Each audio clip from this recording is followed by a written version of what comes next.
Hello and welcome to a Talmud Israeli production. Today we will review the highlights of this week's course of Daf Yomi Dapim, Masechet Pesachim, pages 78 through 84, Ayin Chet through Pei Daled.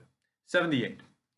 Tanya, Rabbi Natan Omer, Minayin Shekol Yisrael Yotzim Pesach Echad. So Rabbi Natan wants to know, how do we know from the Torah that it is possible for the entire Jewish people to satisfy their Korban Pesach obligation with one sacrifice, with one animal?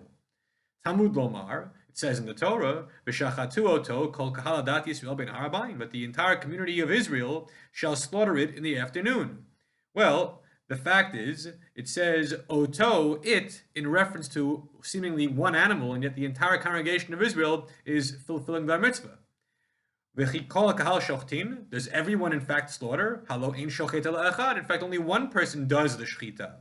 Rather to teach you that everyone can satisfy their obligation with one animal. Now, realistically, this could not happen, because if we assume there is a mitzvah to eat of the paschal animal, then everyone has to have a kazayit, and there is no animal large enough that could give a kazayit to every person among Klal Yisrael. So this is a theoretical statement, or within the viewpoint that eating is not me'akev, is not absolutely essential. But in fact, the standard practice was for each Korban Pesach to feed between 10 and maybe 20 people, everyone having somewhere near a kazayit. Ayin Tet, 79. What happens if the Jewish people were evenly divided? Half of them were impure on Erev Pesach and half of them were pure on Erev Pesach. What do we do in terms of preparing the Paschal lamb? Well, what the Gemara tells us is that those who are pure will do a Korban Pesach in their own group, everyone in a state of purity, and those who that half which is impure, everyone will bring the Korban Pesach, the first Pesach, not the second Pesach, on Yud Daled Nisan, in a state of impurity, but isolated from those who are doing so in purity. What happens if it was 51-49? Or rather, there were 1,000,000 people who were pure and 1,000,001 people who were impure. There's one more impure person than there are pure people. Then Yasu Betuma. Everyone shall do the Paschal lamb in a state of impurity, because we do not divide the community when it comes to the observance of a public korban. So everyone, even those who are actually tahorim, will ignore their tahara status and observe the Korban Pesach in a state of impurity. 80. The Mishnah tells us, "Ha-Pesach shenizrak damo," if you threw the blood of the Paschal lamb, ve'achakach noda shehu tameh, and later on you found out that it was impure, ha-tzitz meratzeh, the diadem, the tiara of the high priest, the tzitz of the Kohen Gadol, will affect acceptance of this blood service, even though it turned out it was impure. Nitma haguf, however, if the body of the person, the owner of the sacrifice, became impure, and was not realized right away, the tzitz will not affect its acceptance for that scenario, because the Mishnah tells us that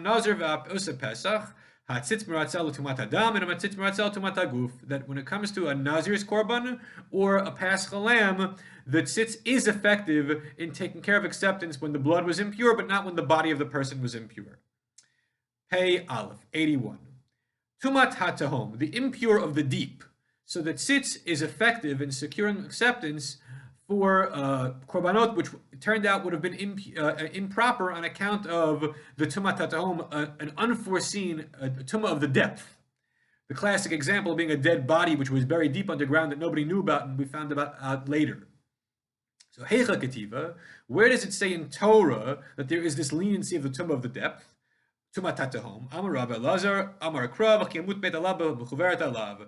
The Torah says, when a dead person shall die upon this person, alav, to which the Gemara says, b'mechuveret alav, only when it is clear to you. And Rashi explains, shtehei bruralo, it is clear, it is apparent to this person, or it could have been apparent to this person that they were impure, so that's when impurity matters. But when it was impossible to know, it was simply impossible, that is tumat hatahom, for which the tzitz is effective.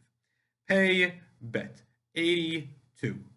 Zehaklal, this is a general rule, called shepisulo bagufo, whenever you have a korban which has an inherent invalidation, the body of the korban, of the sacrifice of the animal, has an invalidation, yisarif miyad, will burn the carcass right away.